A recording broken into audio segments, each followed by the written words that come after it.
Hoy es el 12º domingo después de Pentecostés y la lectura de hoy es tomada de la segunda epístola de San Pablo a los Corintios. Hermanos, tal confianza tenemos en Dios por Cristo, no porque podamos pensar algo bueno como propio nuestro, sino que nuestra suficiencia nos viene de Dios, al cual nos ha hecho idóneos ministros del Nuevo Testamento, no de la letra, sino del Espíritu, porque la letra mata, mas el Espíritu vivifica. Pues si el ministerio de muerte, grabado con letras sobre piedras, fue tan glorioso que no podían los hijos de Israel fijar la vista en el rostro de Moisés por el resplandor de su cara, que no era duradero, ¿cómo no ha de ser, sin comparación, más glorioso el ministerio del Espíritu? Porque si el ministerio de la ley de condenación fue acompañado de tanta gloria, mucho más glorioso es el ministerio de justicia. Y nos ponemos de pie para el Santo Evangelio según San Lucas. En aquel tiempo dijo Jesús a sus discípulos: Dichosos los ojos que ven lo que vosotros veis, porque os digo que muchos profetas y reyes quisieran ver lo que vosotros veis y no lo vieron, oír lo que vosotros oís y no lo oyeron. Levantóse en esto un doctor de la ley y le dijo por tentarle: Maestro, ¿qué haré para poseer la vida eterna? Y él le dijo: ¿Qué es lo que se halla escrito en la ley? ¿Qué es lo que en ella lees? Respondió él: Amarás al Señor tu Dios con todo tu corazón y con toda tu alma y todas tus fuerzas y todo tu entendimiento, y a tu prójimo como a ti mismo. Bien has respondido, díjole Jesús, haz eso y vivirás. Mas él, queriendo pasar por justo, dijo a Jesús: ¿Y quién es mi prójimo? Entonces Jesús, tomando la palabra, dijo: Un hombre bajaba de Jerusalén a Jericó y cayó en manos de unos ladrones, los cuales le despojaron y después de haberlo herido, lo dejaron medio muerto y se fueron. Llegó a pasar por el mismo camino un sacerdote, y aunque le vio, pasó de largo. Asimismo, un levita, llegando cerca de aquel lugar y viéndole, pasó también de largo. Mas un viajero samaritano se llegó cerca de él, y cuando le vio, movióse a compasión, y acercándose, le vendó las heridas, echando en ellas aceite y vino, y montándole en su jumento, lo llevó a una venta y le cuidó. Y al día siguiente sacó 2 denarios, y diólos al posadero, diciéndole: Cuídamelo, y cuanto gastares de más, yo te lo abonaré cuando vuelva. ¿Cuál de estos 3 te parece que fue el prójimo de aquel que cayó en manos de los ladrones? Respondió el doctor: el que usó con él de misericordia. Díjole Jesús: Pues vete y haz tú otro tanto. En el nombre del Padre, y del Hijo, y del Espíritu Santo. Amén. Pues ya estamos a la mitad de ese tiempo después de Pentecostés, y hoy la Iglesia nos examina en cuanto a nuestro crecimiento en la caridad, siendo como es el alma de la vida cristiana, la virtud más importante. De modo que San Agustín podía decir: ama a Dios y haz lo que quieras. En el sentido de que si verdaderamente amamos a Dios sobre todas las cosas, todo lo que hagamos por Él, cumpliendo con su ley, será de agrado para nosotros también, ya que lo hacemos con gusto, por ese motivo de amor. Ese es el sentido de San Pablo cuando dice que ya no estamos bajo la ley, ya no se siente pesada, porque hemos sido reformados interiormente por el Espíritu Santo. ¿Y cómo vamos 12 semanas después de recibirlo? Entonces ustedes saben que el mundo pues canta y habla siempre de amor, pero muchas veces de un amor sensible. San Francisco de Asís, de hecho, se preguntaba por noches enteras: ¿por qué el amor no se ama? Cuando todos pues cantan del amor, pero cuando se revela el amor infinito, pocos se interesan. Y aquí entonces tenemos que distinguir primeramente el amor sensible de la caridad cristiana. El amor sensible sentimos simplemente en la presencia de un bien, pero puede ser un bien sensible y no necesariamente un bien para nuestra persona entera. ¿A qué me refiero? Pues sentimos amor, por ejemplo, por una buena comida, una buena cerveza, ¿verdad? Hacia la música, hacia otra persona, pero todos podemos imaginar un caso en que uno siente amor por una mujer que no es la suya, ¿verdad?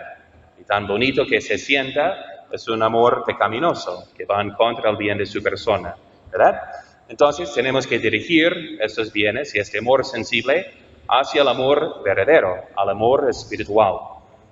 Ustedes saben que la caridad es una virtud teologal que se infunde en el alma, que uno tiene solamente por la gracia de Dios.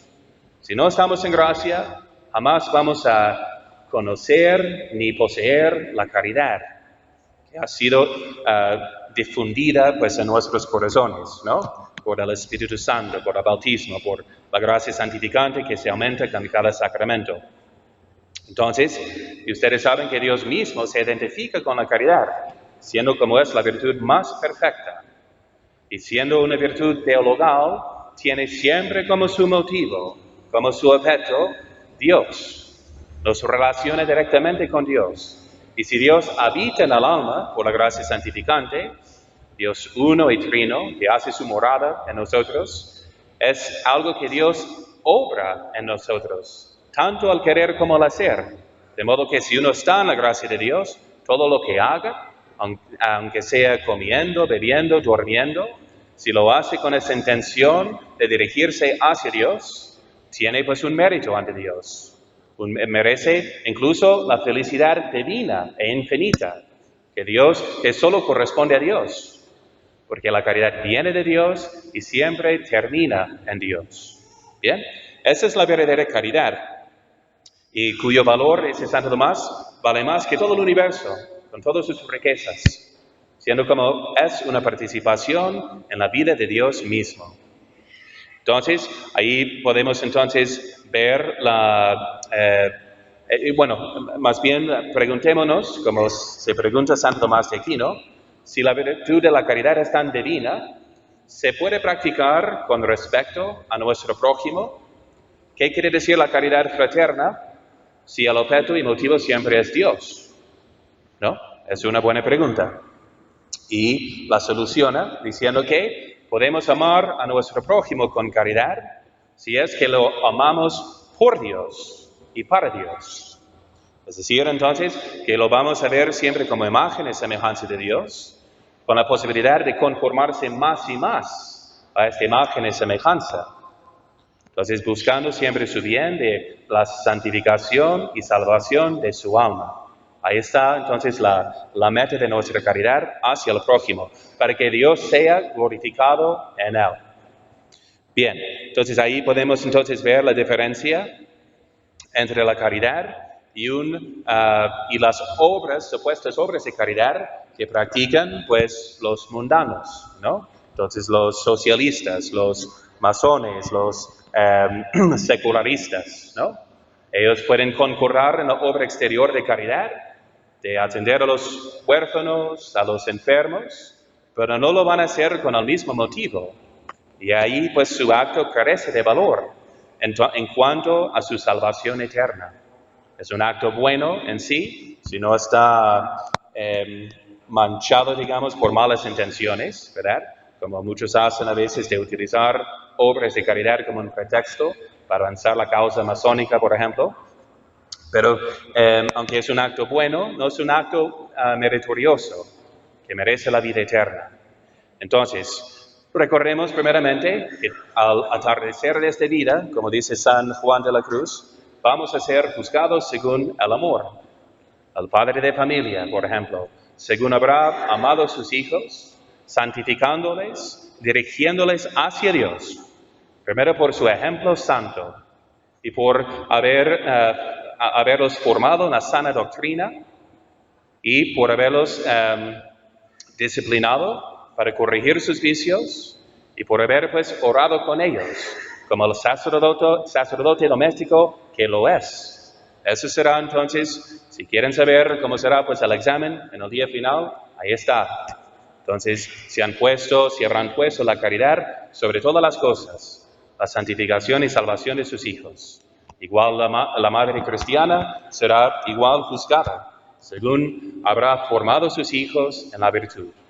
Y como los hijos, según habrán obedecido a sus papás, por ese motivo divino, por obedecer a Dios, quien está representado en ellos, ¿verdad? Así nunca nos falta la posibilidad de santificarnos. Lo que contemplamos ayer en la Asunción de la Virgen Santísima, tan gloriosa en el cielo. Pero cuando nos preguntamos, ¿cómo llegó a ser la reina incluso de los ángeles? Por haber hecho todo con caridad. Eran las cosas más sencillas en la vida, una vida totalmente escondida. No escuchamos nada de milagros ni de apostolado que hizo durante su vida. Era más bien el alma de la iglesia, siempre atrás, pero rezando por todos, haciendo sus actos pequeños por amor de Dios, por la conversión de los pecadores y para extender su reino de Dios aquí en la tierra. Y por eso es la santa más grande en el cielo, ¿no? Entonces, la caridad todo lo alcanza. Entonces, todo puede. Entonces, y aquí podemos distinguir la caridad de esta falsa amabilidad, que se expresa por ese lema de tolerancia. Entonces, un autor dijo que la tolerancia es la virtud que uno tiene cuando ha perdido todas las demás, ¿no? Entonces ya nomás quiere que el mundo tolere a sus vicios, como él es muy tolerante con los que tienen los mismos vicios. Ahora bien, la tolerancia sí relativista no se basa en la verdad, mientras el amor, como dice el apóstol, se regocija en la verdad. Una frase muy importante. Cuando tememos que, pues, si se lo digo, se va a enojar y no sería más amoroso no decir la verdad y así aguardarla un poco y cambiarla, pues no. El amor busca, se regocija, se goza en escuchar y poseer la verdad. Y para que la caridad sea verdadera, tiene que ser conforme a la fe, conforme a la razón, ¿no? Entonces, vemos una falsa tolerancia que es relativista, que dice pues a cada quien como le guste, ¿verdad? Entonces eso es falso. Y además, ¿cómo puede ser una caridad que permite que las almas se pierdan eternamente? ¿No? Entonces, si alguien está tomando veneno, ¿será un poco un acto de misericordia, de caridad, dejarlo tomarlo y respetar su decisión? No. Entonces la obligación de amor, en ese caso, es de corregirle, de intervenir para que no muera por tomar ese veneno, que es espiritualmente el pecado. Ahora bien, preguntémonos, ¿debemos siempre ser amables con los demás? Dice Santo Tomás, trata de esta cuestión en su tratado sobre la justicia. Porque dice, según la justicia, tenemos que practicar la amabilidad y afabilidad con el prójimo, porque es imagen y semejanza de Dios, ¿no? Entonces, y la objeción dice que pues la amistad no parece una virtud, porque a veces consentimos a ser alegres o tristes con los demás, nomás buscando lo nuestro, a sentirnos bonitos, por ejemplo, ¿no? O de sacar algo de provecho para nosotros. Y distingue Santo Tomás diciendo que la amistad no es siempre amable ni afable con los demás. Dice, habrá casos en que para evitar un mal no tendrá inconveniente el afable en contristar a aquellos con quienes convive. Entonces, a veces es un acto de caridad y de amistad entristecer a los demás, como dice el apóstol. Si con mi epístola os entristecí, no me pesa. Ahora me alegro, no porque os entristecisteis, sino porque os entristecisteis para la penitencia, para convertirse, para llegar a ser mejor. Así pues, no debemos mostrar, dice Santo Tomás, un rostro jovial para quedar bien con los que son proclivos al pecado. No sea que parezca que condescendemos con sus vicios y de alguna forma les demos excusa para seguir pecando. Según dice el libro de Eclesiástico, tienes hijas, vela por su honra y no les muestres un rostro demasiado jovial. Es como ustedes saben como padres de familia, cuando se comportan mal sus hijos, ustedes se ponen serios, enojados, iracundos, para así corregirles y enseñarles que lo que están haciendo está mal, que ofende a Dios y perjudica su alma. Y esta expresión de odio, de entristecer, de expresar la ira es un acto de caridad. Ahora ven, entonces la diferencia entre la emoción de amor que no debemos siempre sentir ni expresar a los demás con la caridad que siempre debemos aplicar a los demás. Unos ejemplos extremos, ¿no?, de la Biblia, para que no nos olvidemos de lo que ha revelado Dios. Digo, son ejemplos extraordinarios en que Dios intervino para aplicar la pena de muerte a una persona, que no podemos imitar, obviamente, como ciudadanos, ¿no? Pero para que entendamos lo más esencial de la caridad, viendo esos ejemplos de la palabra de Dios. Porque vimos en el Antiguo Testamento, cuando los hijos de Israel empezaron a fornicar con las hijas de Moab, las que eran paganas, y las cuales llamaron al pueblo a los sacrificios de sus dioses. Y el pueblo comió y se inclinó a sus dioses. Cuando cayó entonces el pueblo de Israel en idolatría, Dios mandó, a través de Moisés, la pena de muerte para los que cometieran ese gran pecado. Gravísimo, porque acababan de ver que Dios les había sacado de Egipto a través del Mar Rojo con tantos milagros. Entonces fue en este contexto una apostasía, un rechazo inexcusable de Dios que estaba viviendo con ellos, haciendo milagros en su presencia. Y luego, pues, uno se atrevió a llevar, pues, una madianita de estas paganas idólatras a sus hermanos, ¿no?, para que se acostaran con ella. Entonces, y en la presencia de Moisés y de toda la congregación, un escandaloso sin vergüenza alguna. ¿Y qué pasó? Lo vio Finés, hijo de Eleazar, hijo de Aarón, sacerdote, y se levantó de en medio de la congregación y tomó una lanza en su mano y fue tras el varón de Israel a la tienda y los alanceó a ambos, al varón de Israel y a la mujer por su vientre. ¿Qué pensó Dios de este acto? Dice que el Señor habló a Moisés diciendo: Finés, hijo de Eleazar, hijo de Aarón, sacerdote, ha hecho apartar mi furor de los hijos de Israel, llevado de celo entre ellos, por lo cual yo no he consumido en mi celo a los hijos de Israel. Por tanto, diles: he aquí yo establezco mi pacto de paz con él, y tendrá él y su simiente después de él el pacto del sacerdocio perpetuo, por cuanto tuvo celo por su Dios y reconcilió los hijos de Israel. Entonces, este acto de aplicar la pena de muerte a unos que estaban fornicando con idólatras agradó a Dios y mereció un premio. Entonces, era un acto de caridad en cuanto salvó a todo el pueblo, ¿verdad?, en salvando el bien común por matar a esta persona. Y Dios lo alabó, ¿ok? Un ejemplo. Otro ejemplo del Nuevo Testamento. Cuando Ananías, hagan de cuenta, el primer siglo, sabían en Jerusalén que Dios iba a venir a destruir a Jerusalén, porque así lo profetizó el Señor. Y entonces los apóstoles pidieron que vendieran todo lo que tenían, porque no podían quedarse ahí. Y no vender todo fue una negación de la fe, una cierta herejía, digamos. Entonces, Ananías dijo que había vendido todo, pero se quedó con una parte. Entonces, San Pedro le acusa de haber mentido, así inspirado por Satanás, por haber mentido al Espíritu Santo. Y le castigó en ese momento Dios con la muerte.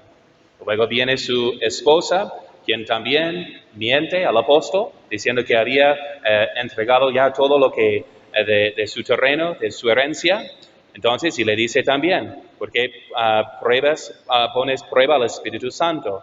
Mira, los pies de los que sepultaron a tu marido están a la puerta y te sacarán también a ti. Igual cayó muerta en este momento. Entonces, un castigo que puso Dios. Como vemos el motivo de la excomunión, como la explica San Pablo, que por un señor que cometía la fornicación de forma realmente incestuosa, que escandalizaba tanta a la comunidad, entonces dice que le entrega a Satanás para la destrucción de su cuerpo, para que en el día de juicio se salve su alma, ¿no? Entonces el motivo entonces de esos castigos también es por caridad, ¿okay? Y a veces lleva una espada. ¿Y para qué? para siempre buscar la gloria de Dios, ¿no? Eso es entonces siempre el motivo. Como los levitas merecieron el sacerdocio por haber aplicado la pena de muerte a los idólatras, pero que incluían pues miembros de su propia familia. Entonces acuérdense que Dios nos ama por amor de sí mismo, que solo nos ama en cuanto sirvamos para su gloria, ¿okay? Porque somos criaturas, hechos de nada, no tenemos importancia, menos en cuanto reflejemos la gloria de Dios. Esa es toda nuestra nobleza y dignidad. Entonces Santo Tomás se pregunta, ¿y Dios odia al pecador? ¿Y nosotros debemos odiarle también? Y dice, en cuanto sea pecador, sí. Piensen, por ejemplo, en la pregunta, si Dios ama a las almas del infierno, a Satanás. Claro que no.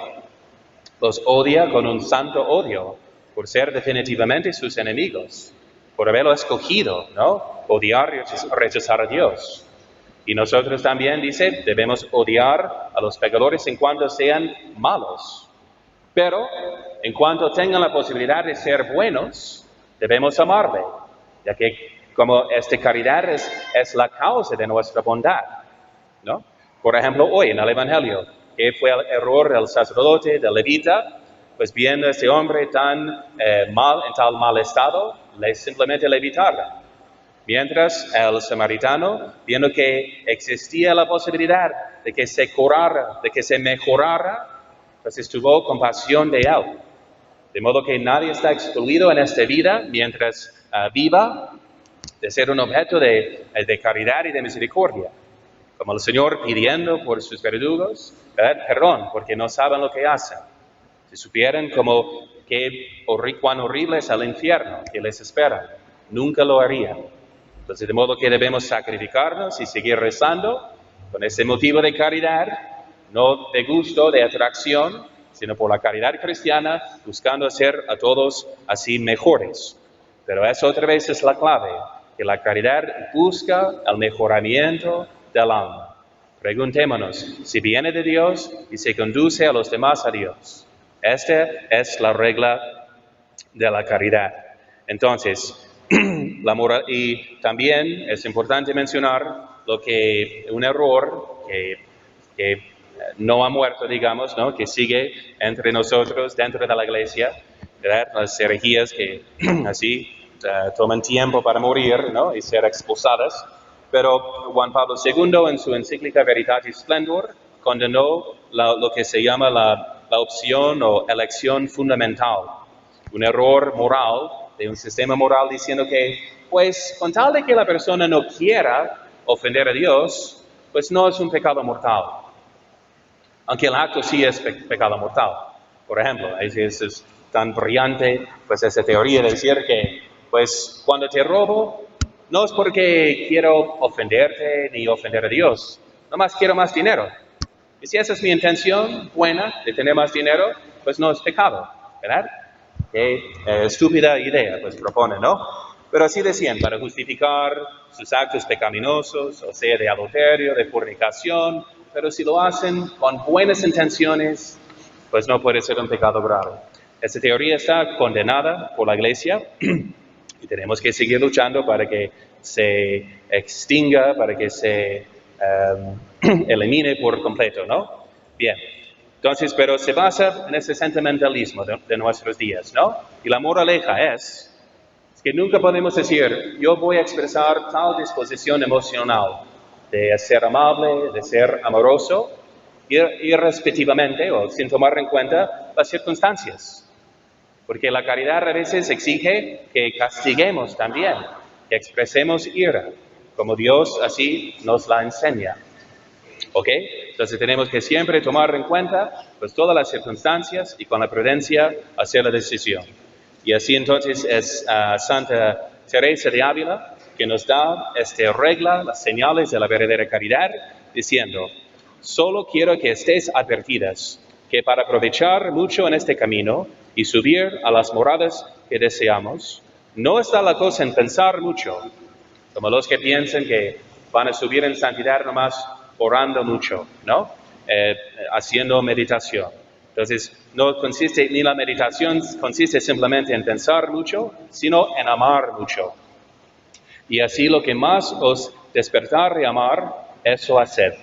Quizás no sabemos qué es amar, y no me espantaré mucho, porque no está en el mayor gusto, sino en la mayor determinación de desear contentar en todo a Dios y procurar en cuanto pudiéramos no le ofender y rogarle que vaya siempre adelante la honra y gloria de su Hijo y el aumento de la Iglesia Católica. Estas son las señales del amor. Y no penséis que está la cosa en no pensar otra cosa, y que si os desviáis un poco, va todo perdido. Madre del amor puro, ruega por nosotros.